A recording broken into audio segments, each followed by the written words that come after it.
Here we are. Here. Artist to art. A photographer's portrait. Welcome. Welcome with Robbie today. Welcome back to the series. I appreciate you all coming, being here, being present with ourselves. That's what we're here to do. Be present with each other. Thank you. Thank you for doing that. That's all you got to do. Be present with yourself. Hey. Hello. How you doing? I'm all right. It's a beautiful morning in Nashville, Tennessee. Beautiful. That's what I like to hear. Being beautiful outside, nice weather. Yep, nice. Yeah, it's gorgeous here today. It's finally cooled down like just enough that it's kind of livable, where I don't have to start immediately sweating when I sit down outside and do nothing. Right. So right in that nice temperature zone. Yeah, sun's out, but I'm not, concerned that I'm gonna become dehydrated on my walk to work later. Nice. When did you move to Nashville? I graduated from RIT at the end of 2016 and then moved here like less than a month later. So I just hit like 3.5 years in June. Wow. Cool. That's awesome. How does it feel? It's good. It took a little while to kind of get some footing around here. It can be a bit of a hard scene to break into, especially whether you're a musician or a photographer. I'm not a musician, but that's what people move here for. But the market's very saturated with photographers here, so it can be kind of hard to get your footing and find like people that really vibe with you here. Yeah. And now how's the whole COVID experience? I've seen drop off in work when it comes to like anything commercial, I guess is the best word for it. Like anything where I'm shooting digital and it's like a full blown shoot and, any models or, various agreements and stuff like that. That's definitely dropped off a fair amount. I'm obviously not shooting any live music right now. But with the tin type thing, it's a little more boutique and it's nice that I can maintain distance from people. Like if people are being very cautious and I try my best to be as well, like they, want to maintain as much distance as I can. I'm just like, all right, well, stay out here in the garage where we're shooting. Some people like to watch what happens in the dark room, but it's a very small space. So I understand if you don't want to come in there. It ebbs and flows a little bit. I photographed he's a country musician. He goes by Coulter Wall. And for like 2 weeks after that, I was booked pretty solid. And now it's quieted down a bit. Like I only have like one client coming on Saturday this week. And then there's Showfield. So That's this week. That's Tuesday. I just want to give a little plug. So I'm Aaron Jack and we went to RIT. We kind of overlapped in different ways. Missed each other. Right. So just for everybody else out there, shout out to RIT. Awesome place. And then, so I'm doing this whole curation for showfields.com in New York City. They're opening up a store in Miami, I've heard. That's going to be very much more based on environmental things. So this is Tuesday, 5 p.m. There should be a live curation on Showfields. It might be on Instagram, but probably showfields.com. If not, there will be a link on their website. So showfields.com, 5 p.m. Tuesday. That's August 25th, 2020. And you can't forget this year. Yeah, never. It's certainly a year to remember. Absolutely.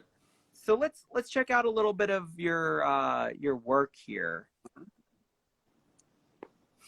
It's obviously cropping a bit, but of course, it's Instagram. This is the way that we live in the world. You never know. Things go, yeah.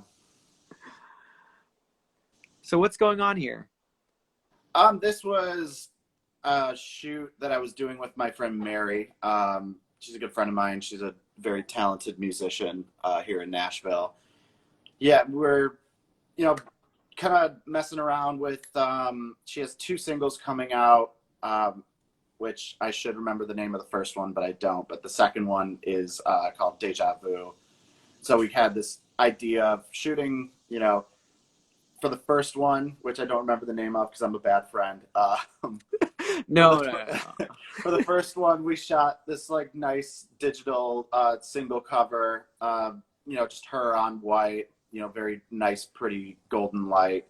And then we wanted to do a tintype as well for the second single, Deja Vu, where the pose is very similar, but the background has slightly changed and her expression's slightly changed. So it really drives home the whole deja vu thing. So what got you into shooting tintypes? Like, how did you start into that? There are 2 big reasons for it. One's a little more convoluted than the other, but the first reason was that my favorite photographer for a very long time has been Sally Mann, and she works very much in the wet plate collodion process, but she mostly deals in ambrotypes, which is pretty much the same exact process but done on clear glass instead of on black metal like what I do, which allows for more like, you know, darkroom printing and various other processes that are a little outside the norm for like darkroom stuff. But I was really into her work for a very long time, still am, and I always assumed that she was able to do this style of work because she's on the higher end of like renowned photographers that exist nowadays. And so I'm like, well, she has the connections to find these like weird chemicals and these weird, like this weird equipment that she would need to do all this. And I started, then I remember my friend Amanda and her now fiance Mitch, both friends from RIT, they posted a tintype they had gotten from someone who's now my friend, Sarah Mulvey, who's out of Asheville, North Carolina. And so I started doing a little research and I found more people that were shooting with this than I thought even existed, and realized it was a lot more approachable and attainable than I previously thought. There was a fair amount of research involved, but for the most part, yeah, they always people recommend like manuals and going to workshops, and I'm like, you know, working in a restaurant in downtown Nashville, like I can't really afford to go drop, you know, however much money on a workshop and all these weird manuals that you can find on like eBay or something. So it took a lot more time than it would have otherwise, but I got there eventually. The other side, Wow. the other side of the coin with getting into it was, you know, I studied advertising photography at RIT, which is like very, you know, I mean, it's very commercial in how everything's done, and that I don't have an issue with that in the slightest. However, I didn't like the coldness of like the hardcore studio environment, like digital shoots and like the high fashion realm kind of thing, where, you know, this isn't the case for it all, but at the time, my thought process on like fashion stuff was just like, here's a pretty person. Here are these pretty clothes. You're going to shoot 1,000 frames of this person and then pick the 10 best. And I didn't, you know, you could do that and do it very successfully and be very good at it. And that is, you know, somebody else's wheelhouse, but it's not mine. And I didn't feel like I was really, you know, stretching myself and challenging myself to be a good photographer in that regard. So I started messing with film, to kind of slow things down a little bit and make you think a little bit more about each shot. And even then I would find myself like, you know, even trying to like kind of live in the moment as a photographer, like seeing a scene, I'd be like, okay, take a picture. And then I'd be like, well, maybe I fucked up that exposure. Like, let's, you know, increase the shutter speed or something a little bit and just take it one more time just to be safe, you know? And even then it felt like I wasn't really living in the moment as a photographer in that regard. So finding the tintype thing and like really diving headfirst into it helped a lot with how I think about photography in general, because each shot has to be very deliberate in how you pose things and making sure that your exposure is like spot on. And what's going on? Oh, sorry, my phone was like trying to turn on for a second. Making sure your exposure is spot on and making sure just everything is as you need it, because I mean it takes 7 minutes or so from like start of the process to shooting to quick developing and everything. Like so each shot it takes a pretty significant amount of time compared to just like shooting on digital. Wow, that's incredible. Let's talk about the process and what was going on here, and then you can talk about it, and then what's going on, and then maybe more about the process as well. As this was a fun one. So this guy's actually been my favorite singer-songwriter since I was in high school. He goes by the Tallest Man on Earth. And I've loved his music since I was in high school. He's I always tell people that he's like Bob Dylan if he were a better guitar player. But I work in a restaurant in downtown Nashville. It's kind of like a speakeasy kind of spot, a little more high-end, like fine dining establishment. And so we get like odd celebrity clientele from here and there. But this guy, like, he just like showed up with some friends, like didn't like make a special reservation or anything, which like, he's not like Shania Twain or something where like he needs to let people know that he's coming at a time. But I started talking to him because he was there and I recognized him, and turned out he was like a huge photo nerd, like big into just like fucking around with film cameras. Like he has a couple Leicas and like this weird like teeny tiny 35 millimeter camera called a Minox.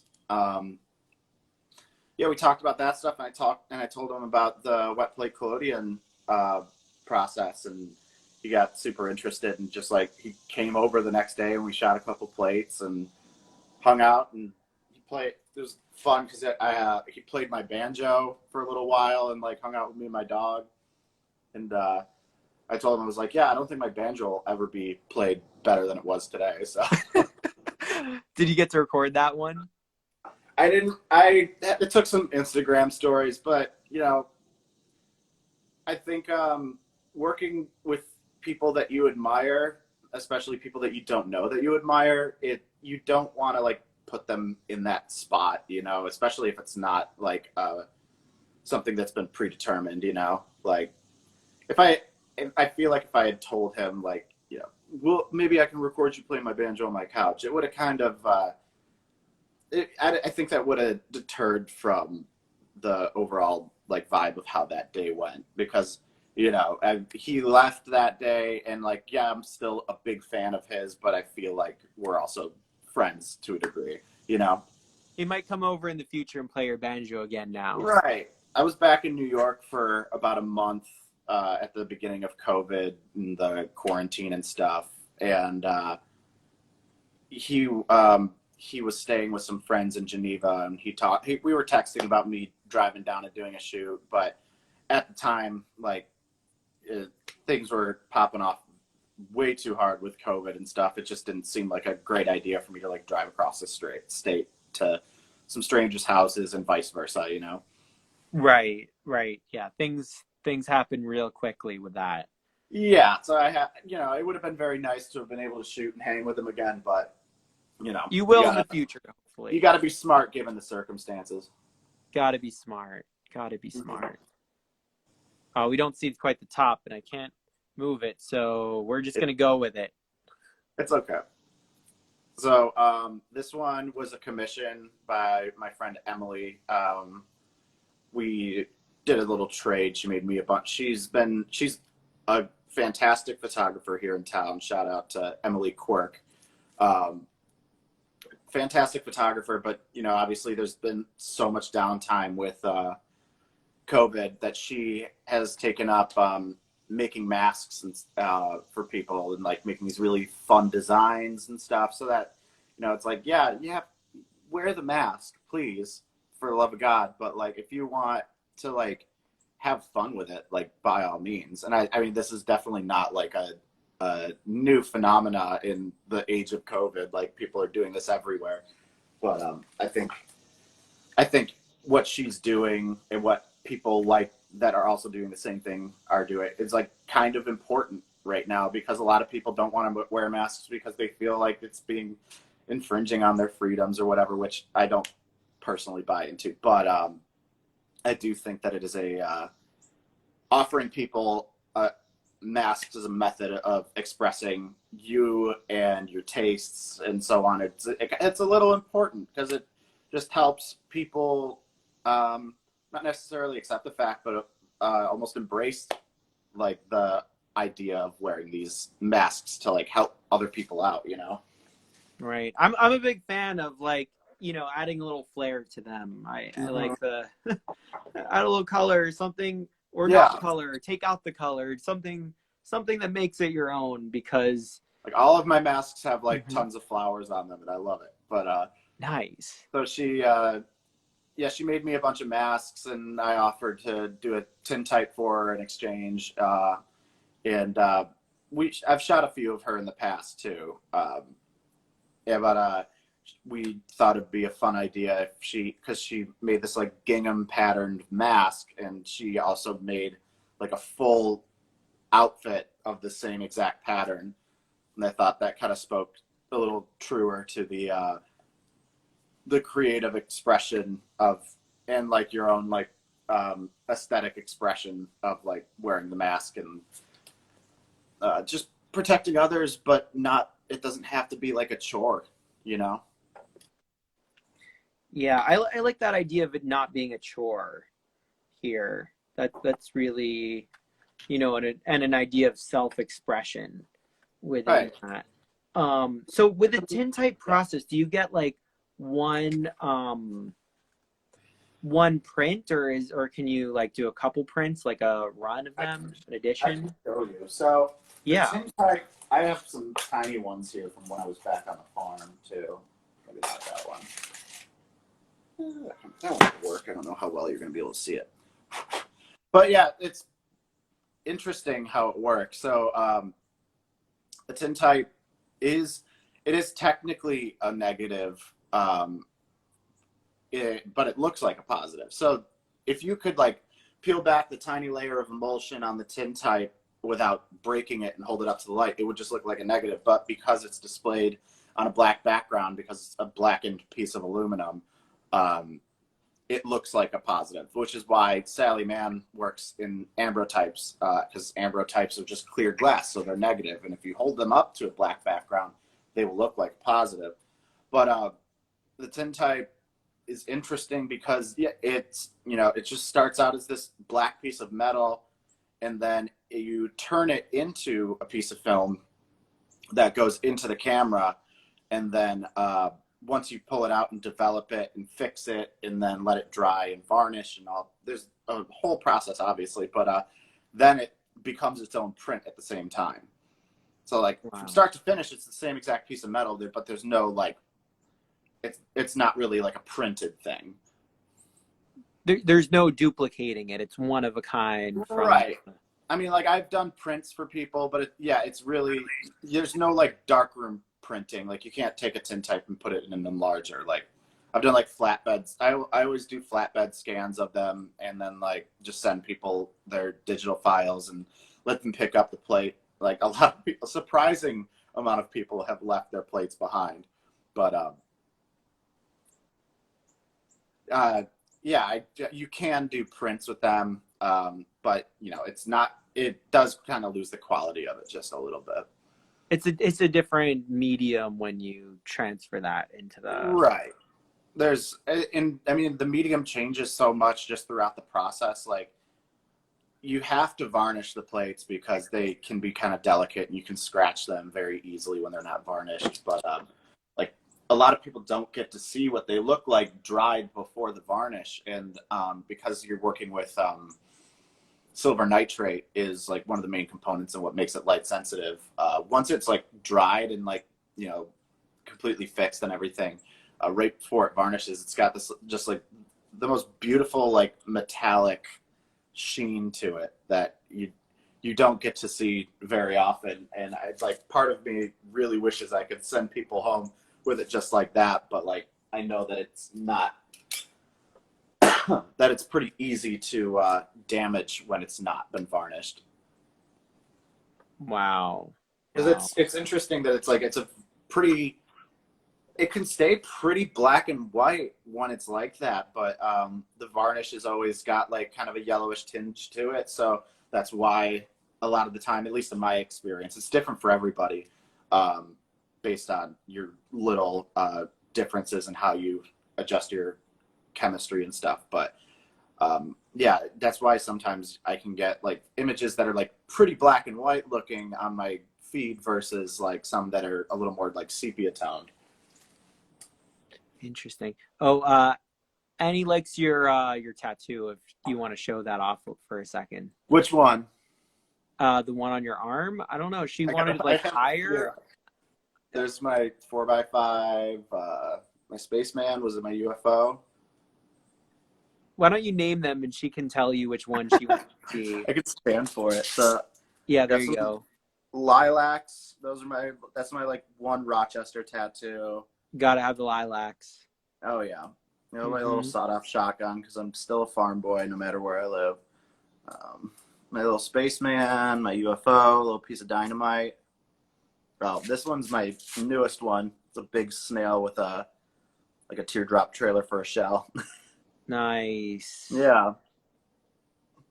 And then what's happening there? This is a lady holding a lighter, and my little tiptoeing Grim Reaper. Uh-huh. I got a banjo and an axe back here. Uh-huh. An attic ladder. That's all of them, really. And there's my big 4x5 camera. Nice. Yeah. Nice. She likes the flower. I'm sure she likes all of them, really. She loves all of them, but she can love them, she can hate them. It's totally fine. Thank you. Thank you, Annie. For anybody who's tuning in here, feel free. Whoever you're not following right now, go up to that top left-hand corner and follow the one who you're not following. And later on, I'll have links to both of us in the description so you can follow whoever you're not following. Or if you're not following both of us, then go follow both of us because you never know. You never know with this kind of thing because internets. Yeah. And they can find you where? Just like for a momentary break. Where should they find you? I'm mostly on Instagram when it comes to like social media stuff. I do have a website. It's just robertstilwell.com. Stilwell is Stilwell. I should update it more. I don't. I'm right there with you. I'm right there with you on my website. But yeah, for the most part, social media wise, I pretty much mostly stick with Instagram. It's the best place for a photographer, I guess. So. And what's the name of your Instagram? It's just at Robbie Stilwell. Robbie with an IE, Stilwell, one L, then two at the end. Perfect. So I'm Aaron Jack, and you can find me. My main one that I've been working on lately is Aaron Jack Line Art, and this is at Aaron Jack and Duff Photography. So my line art one, I've been interviewing a lot of contemporary painters and gallerists and curators at the moment. And then now I'm working on my own curation on my photography page. So normally I'm doing the photography thing, and now I'm curating. So you never know. Life is beautiful. Life is beautiful. So thank you for being a part of this curation. Yeah, anytime. Sweet. Let's see. Annie said, thanks, Aaron. I like, sweet. Yeah. So, when I look at the messages, so feel free to write any questions or ideas or things, and we'll try to figure out what we can from the messages. So write more, type more, have a conversation. This is a conversation. Absolutely. What's going on here? This is a friend of mine, Dylan Estes. He and I, we vibed pretty hard because we both got into like weird aspects of photography, but in like different realms of it. He's really into like instant film stuff. Like drops as much money as I do on like tintype and related gear, on anything, you know, instant film. And like he has one of those like crazy like $1,000 mint cameras, like the what is it? It's like one of those Polaroid land cameras that's been like converted to so you can adjust exposures and stuff and do like double exposure. It's super cool. Yes, yeah, he's a very cool guy. His Instagram is at Make It Dylan. Very talented dude. Yeah, he was just like super into the wet plate thing and wanted to come through and check it out. And we did 2 portraits for this. One was like a little more of what I normally do for like the boutique thing, where they're sitting like pretty straight on or like 45 and like looking right at the camera. But he also, this one particularly, he's like, I really want to do yeah, and we were only planning on doing one because that's what he booked for. And then he was like, I really want to do one. It's a little different. He's like, just get like as close to my face as you can. And I was like, cool. The 4x5 can be just a little bit tricky with that because depth of field is like a big player in how you shoot with a 4x5. So you have to be very careful of it because, like, you know, if based on your aperture, you could very easily just like have the dude's eyes in focus and nothing else. But if you miss that focus, it might just be like his eyebrows or something. Like, it's very strange. But yeah, this one turned out great. I kind of love how the glare in his glasses kind of made one of his eyes look a little different than the other. So check this out on your Instagram. So just to be clear, these are cropped images, and Yeah. to see the full thing, this is your excuse to go to Robbie's Instagram page. My mom's saying hi. Oh, hey. She can come on and say hi if she wants. Don't tempt her. Don't tempt her. She'll do it. It's whatever you want. It's your...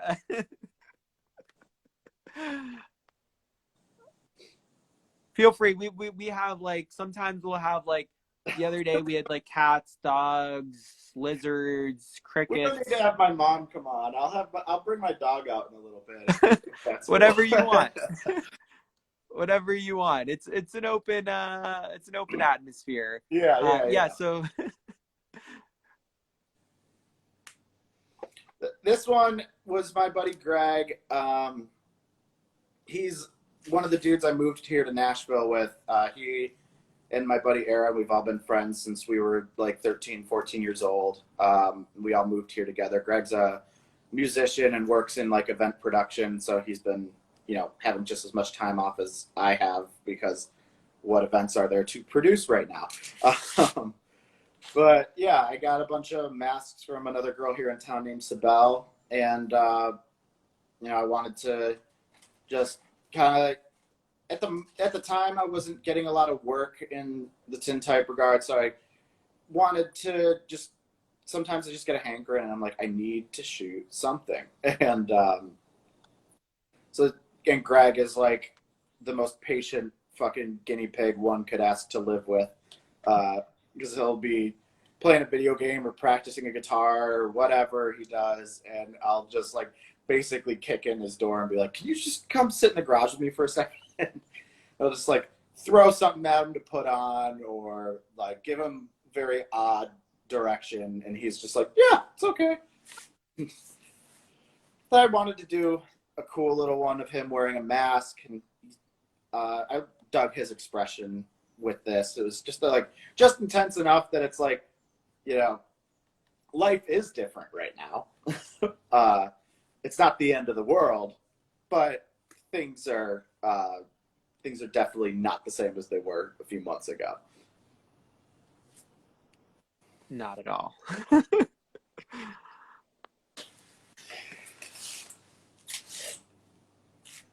This is another musician here in town, Leah Blevins. She's fantastic, and she's also a very she's a very good example of somebody like just not, I don't want to say adapting because it feels like, you know, you're saying like, oh, we're giving in to something, you know what I mean? Which isn't really the case, but she got a Oh no, you're telemarketer fine. call. she she's adapted very well to how things are right now, especially as a musician, where she kind of like she tours in a sense, but not in the traditional sense where she's like touring to different states and like playing shows to crowds, because you obviously can't right now. But she is like going to friends' places and other states and like limiting contact, but like playing shows live wherever people play shows live, whether it's here or on Facebook or wherever. And she kind of makes it, I mean, it's freely available for people to watch, but she really tries to curate it to like that specific like geographic demographic at the time. So it still kind of feels like a tour, you know. um, and she's just so wildly talented. And yeah, she came through just before she left to go do a small string of house shows. And yeah, it was just a very quick, easy portrait. And yeah, it was she's a lovely person. I can't recommend you listen to her music or check her out enough. Wow, that's amazing. I think that it's real. It gives some people like finding interesting opportunities in this time and Mm-hmm. interesting. And you seem to be finding people who've been finding interesting ways to go about things. Yeah, well, Nashville's a very creative heavy town. So you know, as a creative, you have to be creative in like your approach to a lot of things. You know, it's not just whatever art medium you've decided to dedicate your life to. It's um, because the path that it takes to be a success and whatever you've chosen to try to be successful in is a murky one. There's no roadmap to success as a musician or a photographer or a painter or whatever. You just kind of have to, you know, find your victories and let them drive you forward until you get to where you want to be or past that. Hmm. What sort of success stories would you say that you found in this time? Even minor successes like that you've seen, you felt within yourself. I think just like within the last year, a lot more of my income has come from freelancing and doing like the tintype, like boutique kind of photo stuff. And I really enjoy that because there was a good while when I first moved here that I thought, you know, like I was fresh out of school. So I was still in that mindset of like, you know, when you're in school, it's like you're shooting 1 to 2 new projects every week and like you're doing critique and like it's just so it's very heavy and there's just so much that you have to be doing all the time. And it's like that for 4 years. And then I got out and like I was just like an anxious mess because I was like you know, I haven't shot anything in like 2 months and nobody's paying me to like tour with them or something. Like I was losing my mind. And you know, slowing down and working on long-term projects and excuse me, researching the tintype stuff really helped me have a bit more of a sense of accomplishment outside of like quick short-term projects that like people might like really quickly and then forget about. um, and then yeah, finding friends and networking and just finding other like-minded creatives here helped a lot in getting to a point where you know, so there's definitely downtime where like I can have like a 2 week period where I don't get clients at all, which like that happens to everybody. But I wouldn't say that I have like a shortage of work in general. Like some months are busier than others, but I'm still shooting very regularly and not just for like the fun of it, you know? Yeah, that's awesome. I mean, that's so you finding a way in such strange times and then finding a way after school are both Yeah. very tricky tricky things, and then finding Yeah. other creatives who are working, you know, who are figuring it out too, it seems. Yeah, it's nice. And like, you know, it's always great being able to finally like work with people who you admire, no matter what end of like the fame spectrum or whatever that they are on. Like if you admire them and you finally get to like do work with them, whether it's like a client, you know, provider relationship, or just like as like a peer-to-peer relationship or something, that always makes things so much more worth it. Even if they're even if they are respected in like a completely different medium, it's always interesting to meet people that are like doing well in their selected or, you know, predetermined art form, and seeing their thought process and going forward on their own journey with it. Hmm.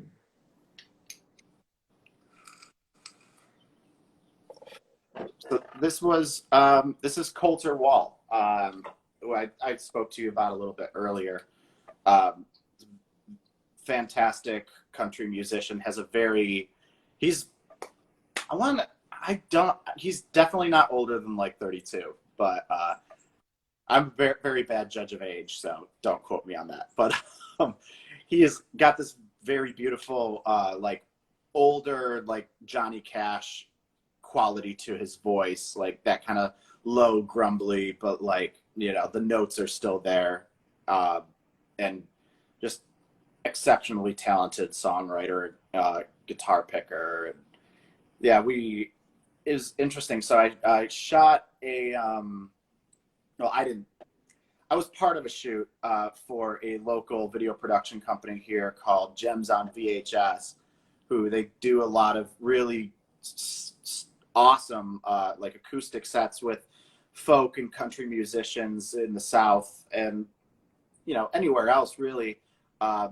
It's headed by Anthony Simpkins is the main guy's name, who's exceptionally talented. Please check him out. But yeah, they had a musician named Esther Rose, who is from New Orleans, and she was coming to town. This is obviously before COVID. She was coming to town to shoot a video with them, and he had found my work through a mutual friend and really wanted to just get some like B-roll stuff for the shoot of me like doing a tintype of Esther. And they got here and they wound up having their space they were going to shoot the actual music video in fell through, and they were like, well, you know, your garage has kind of a vibe to it, like, and you're already shooting here anyway, like, can we just like shoot the little video here too? I was like, yeah, whatever. And so they shot the video and we did the tintype, and you got some cool like little bits of B-roll of me in the dark room and stuff. And you know, after that was done, like I didn't, you know, we talked a little bit about the video after, but I hadn't heard from him in a while. And then I randomly got a call from Coulter here's manager, who he called. Yeah, he was just like, hey, we want to do a couple of tintypes of Coulter Wall, just as some like promotional stuff for his new music that's coming out.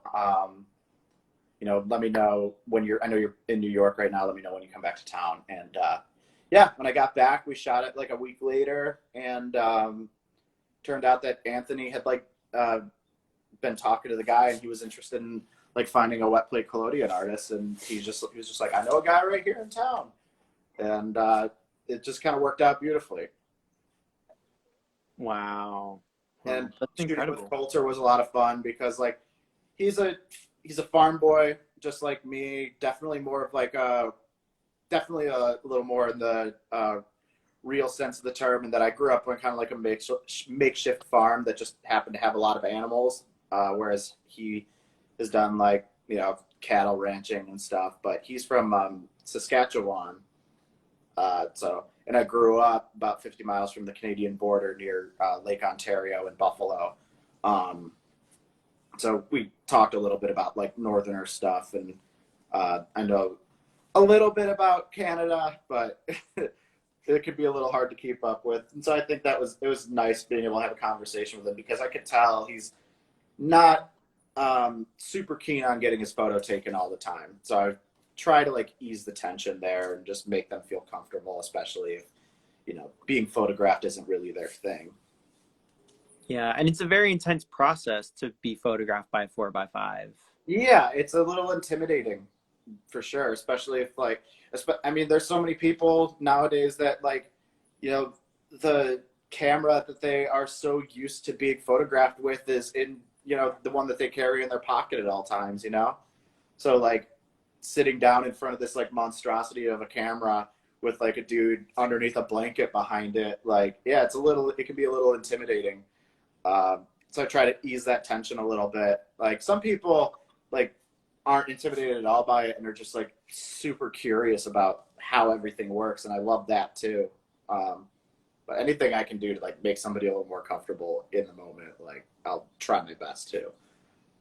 Oh man, that sounds awesome. And like you've made some awesome relationships through Yeah, that. I mean, there's definitely clients I've had that have come through, and it's just we make pleasantries, and then like they get their tintype, and like we don't ever talk again, and like that's fine. I haven't ever had like a truly bad experience with a client, but you can't expect every single client that comes through to become like a very good friend or something.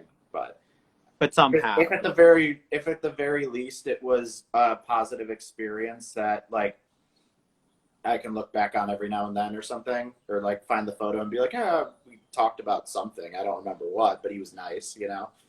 Like if at the very least that's what I get out of it, I'm happy with what we're doing.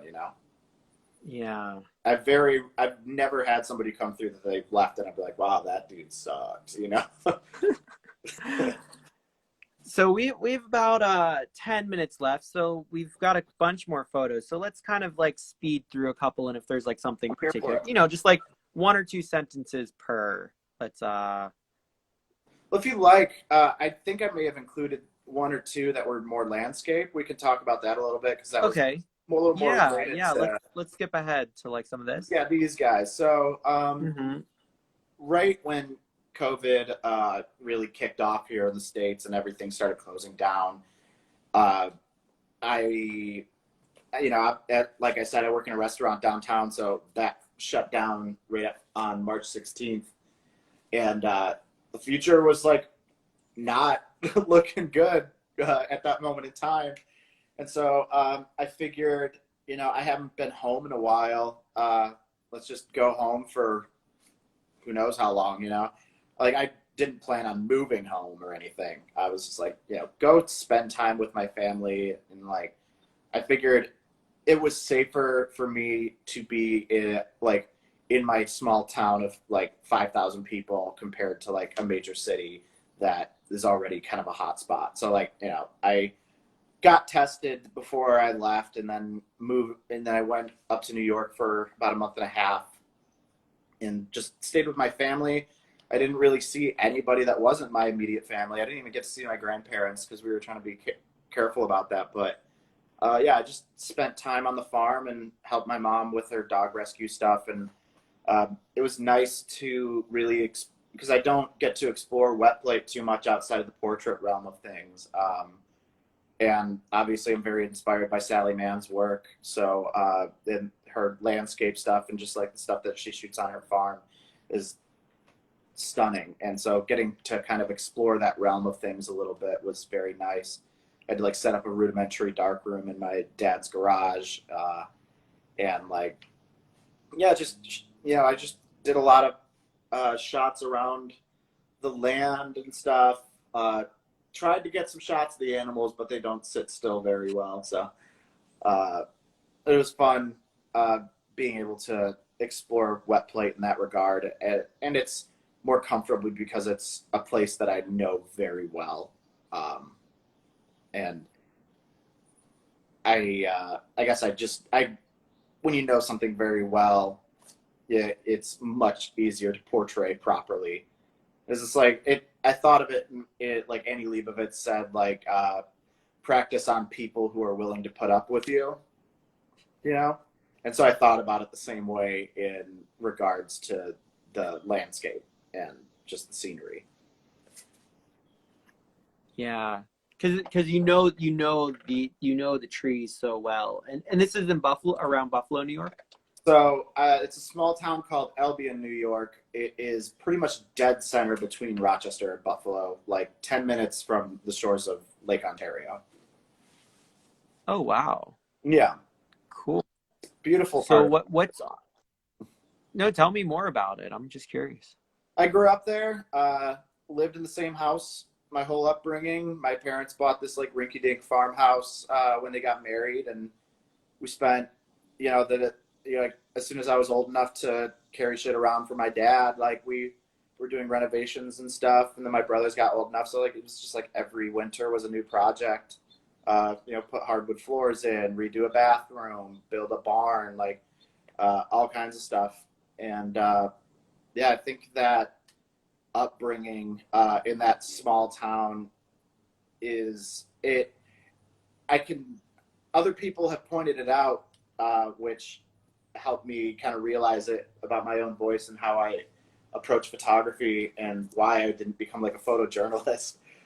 Because I'm a bit more reserved in how I shoot and how I portray people. I don't try to put people out. You know what I mean? I don't want to make anybody uncomfortable when they're sitting down in front of my camera.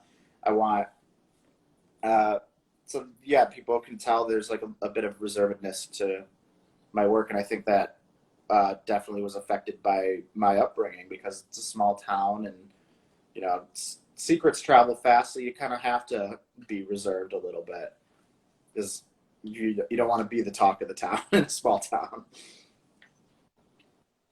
Yeah, could you tell me a little bit about that? Like it just like because not everybody here is from a small town, so maybe they don't understand like what that's like how quickly news travels or that's Well, yeah, I mean, my dad and my mom both grew up in that town too.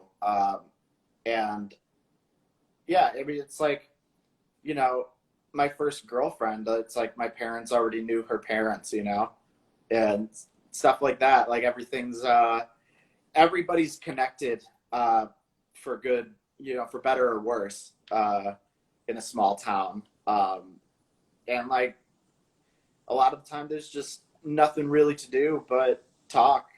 I mean, if we were when we're kids, like the best thing we could do if you didn't have a car was just like find a friend with a car and go to Walmart or something. That or you wind up going out to Rochester or Buffalo. Like that's kind of how I got introduced to photography, was like small town angsty kids with nothing else to do starting like hardcore bands or post hardcore bands or whatever, who they wind up playing like small shows at community spaces out in Rochester, and they're like, well, you have a camera, so like, do you think you can come shoot our show?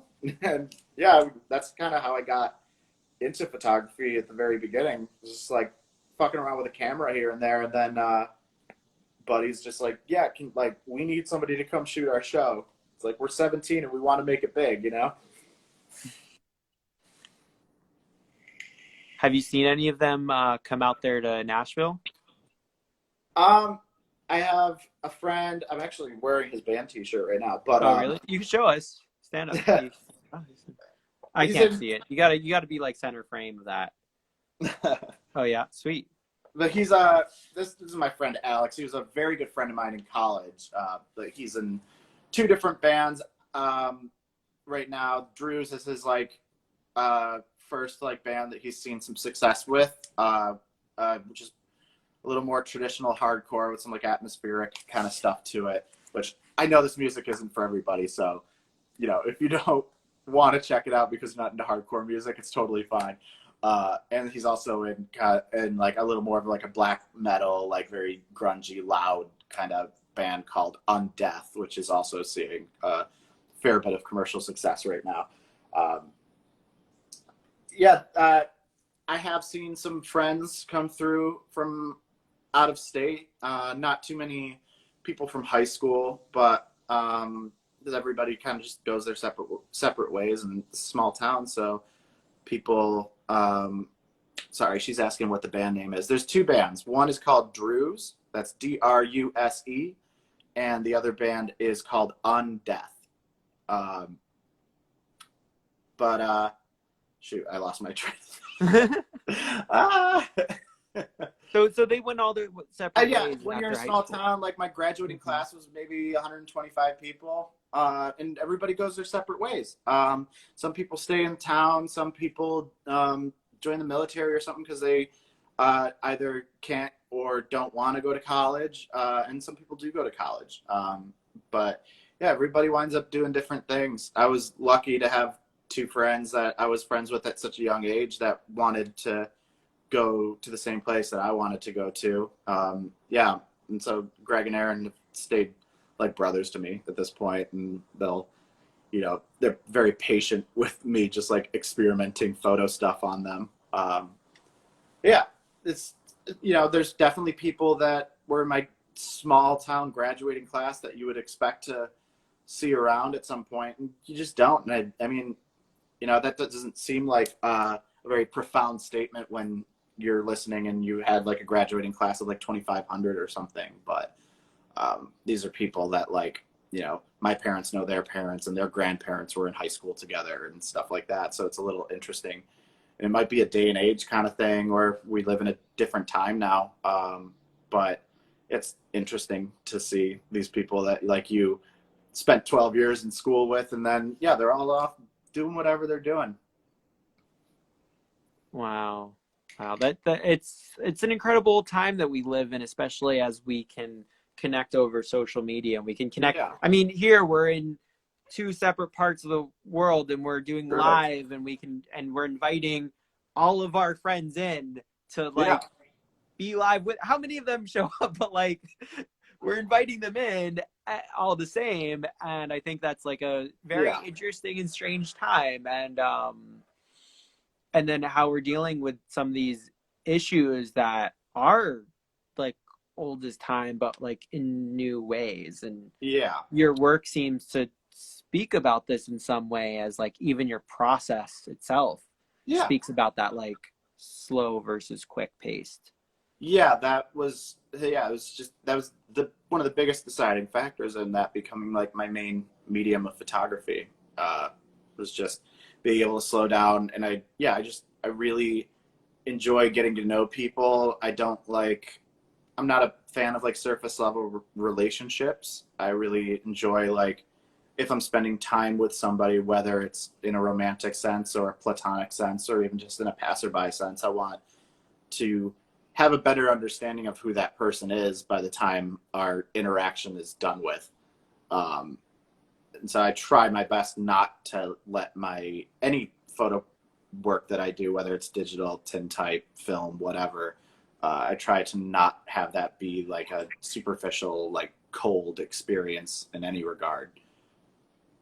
Yeah, I think it's obvious even as you interact with landscapes. And that one's fun. That was a experimental thing I did, where rather than shooting a tintype, I actually used a tintype as like a piece of darkroom paper, basically, and put it under an enlarger with a you can't use a negative because it is like a direct positive of whatever you're projecting on it. So I'm doing darker printing with like slides, and it's very fun. It's super cool. This was a box of slides I found at an estate sale of like a bunch of dudes that were stationed on an aircraft carrier during the Korean War. And there's some very cool stuff in there.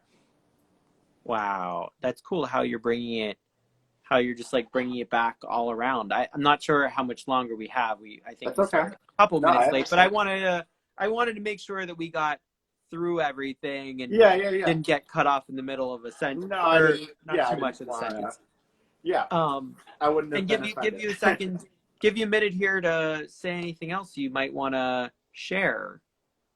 I don't know. If you're ever in the Nashville area and you want to book a session, feel free to shoot me a DM or an email. All of it's linked on my Instagram.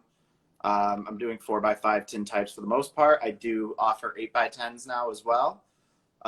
which literally, for people that don't understand those terms, it just means that the tintype you get in the end is either 4 by 5 inches or 8 by 10 inches.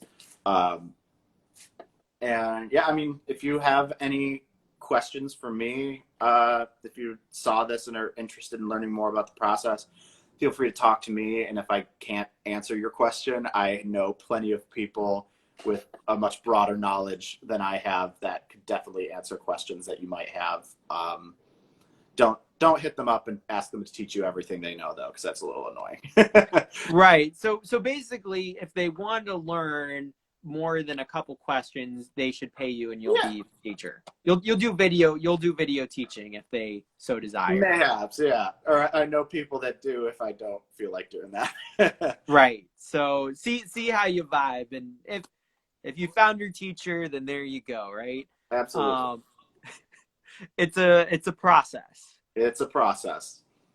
Such is life, right? And Absolutely. that's where we're at in this strange day and age. Yeah. Figuring it out one day at a time. Absolutely. Yeah. So thank you for joining me on this adventure. I appreciate you having me. I'm glad you thought of me. It was an interesting surprise and definitely a little toss up in the monotony of what this whole day and age has kind of brought on. But yeah, it's a nice change of pace. A change of pace for sure. So for everybody who doesn't know, I'm Aaron Jack, and most of my series has been on Aaron Jack Line Art on Instagram with contemporary painters, but now I'm back on my Aaron Jack and Duff Photography, working with photographers and curating a show for Show Fields. And Robbie's part of it. Robbie's part of this amazing curation with amazing photographers. I've been talking to photographers on IG Live all week, and I've got 3 more tomorrow. I've got 3 more tomorrow who are booked at, I think, 12, 2, and 6 p.m. Eastern. Busy day. So, It's a busy day. It is. Yesterday, I think I had 4 different lives go on. I appreciate you working with my schedule on this too, because things have been crazy this month with like things that just outside of tintype stuff. And I was like, I guess I can do like 11 a.m. No, this was perfect for me. I'm just, this was amazing. I don't have another live until 6 p.m. Eastern. I mean, which is 3 p.m. LA, because it's called Freedom Tapestry Project. He's a filmmaker. He's in LA, and I've got a team over there at Freedom Tapestry Project because it's on that Instagram. We're in I'm in Pittsburgh. The one guy's in LA. Now the person who I'm shooting is in LA, and then and then we have another curator who's in Damascus, Syria. So we've like all these Syrian artists and just amazing people. We had one of the heads of layout at Disney last week come on and just share knowledge about shooting, that's really cool. Yeah, it was just incredible. So through this, I've just learned so much, and I hope I'm able to share that. And in my way, it's kind of like a portrait, and getting to know, because it's like getting to know people, since I'm not really leaving my house to shoot very much. So one thing to know if photographers work, it's another to know their thought process behind it. And it's a very valuable thing if you appreciate, art at any level. This is like if you have an artist that you appreciate what they put out just at the face level, it's always beneficial to understand their thought process behind everything. Yeah, and I'd love to see we have about 30 seconds left, but I'd love to see your Spotify playlist. Oh boy. I don't know. I don't have much of a playlist, but I could just show you my most recent listens or something sometime.